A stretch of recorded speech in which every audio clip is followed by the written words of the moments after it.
After researching into Gottman, Sandberg, and Sternberg's theories on love, I've concluded that a relationship must work ideally, your ideal vision of a relationship, objectively, how you flourish outside of your relationship, and personally, how you feel about yourself and your partner in order to fully be functioning and fulfilling. I will explain how I've arrived at this conclusion by first reviewing their research with you. According to Gladwell's book Blank, Gottman had a 95% accuracy in assessing whether a married couple would stay married for 15 years by observing for 1 hour these 4 horsemen of the apocalypse conflict characteristics during a conversation of contention, stonewalling, contempt, criticism, and defensiveness. He found that positive to negative emotion in a given encounter must be 5 to 1 for a relationship to survive for the long term, and that if there are signs of contempt, the relationship is soon headed towards Splitsville. However, I believe he leaves out an important element, the personal preference for conflict by some couples. And that is why his prediction misses 5% of the couples he observes. In contrast to Gottman's study, Sternberg's book, Love is a Story, illustrates the dynamic between a couple, Tammy and Zach,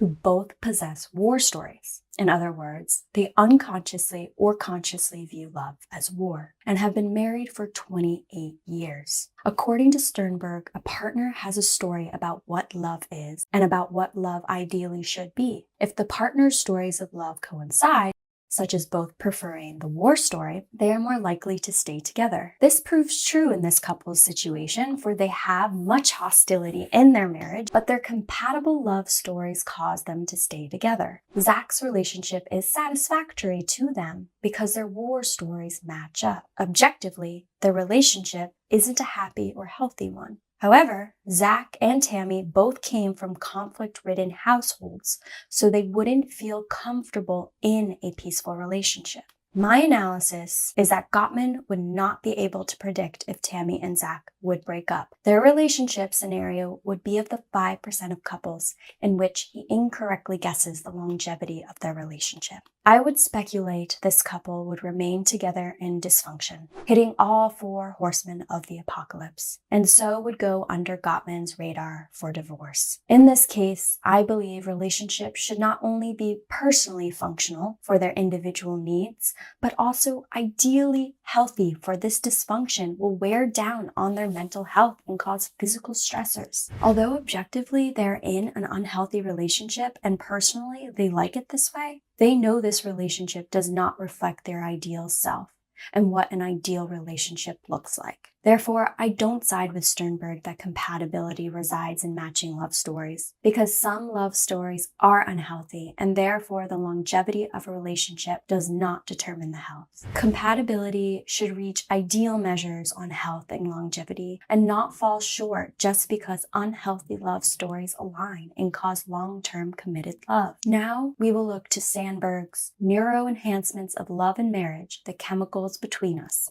I will quote a scenario he provides for the reader as follows. Consider the hypothetical example of Joan, who takes Prozac in order to tolerate her husband Peter's promiscuity. If the relationship is one which Joan and Peter both endorse, which gives them pleasure, and if it also allows Joan to develop as a person, exercising her talents, having other deep personal relationships, and achieving worthwhile things, then it is a good relationship, despite Peter's promiscuity. Do you believe, as Sandberg believes, that we can assess that a relationship is good in objective terms by seeing whether the couples flourish objectively as follows? Developing within the relationship, developing their talents outside, maintaining deep friendships outside of the relationship, as well as in raising children and achieving worthwhile things? My answer to this question would be, this may be a good relationship objectively, but not personally a good relationship, because Joan is led to use Prozac to tolerate her husband's promiscuity. Although she is free to make her own decisions, and I do not judge how she would like to conduct her relationship,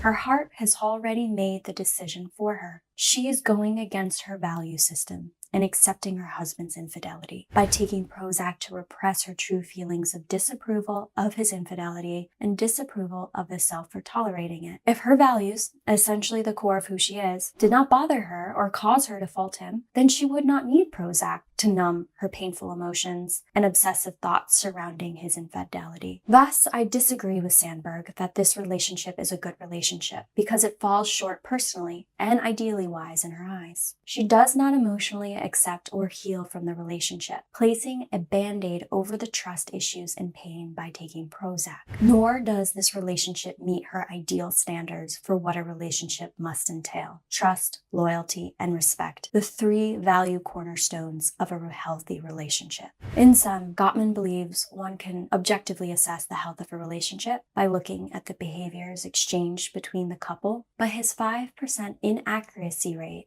highlights that there are couples who stay together despite their dysfunction that should, according to his study, lead to divorce. In comparison, Sternberg leans towards the theory that the happiness of couples, no matter how hostile their relationships, lies in the subjectivity of the couples, not whether they objectively meet the requirements for a lasting marriage. On the other hand, Sandberg states, if a relationship is objectively healthy, then it is a good relationship. In order to add to these theories, I'd like to note the health of a relationship cannot be solely up to the discretion of the individual and couple, but that the basics of what constitutes a healthy relationship should be culturally and perhaps universally agreed upon. I believe it is important to ideally, personally, and objectively meet the stability of a healthy relationship. Going forward, I hope you will also ask yourself the same questions I ask myself, such as, all in all, how much can we objectively assess whether a relationship will fall apart and/or is unhealthy? And how much can the health and/or happiness of the relationship be up to the subjectivity of the couples themselves?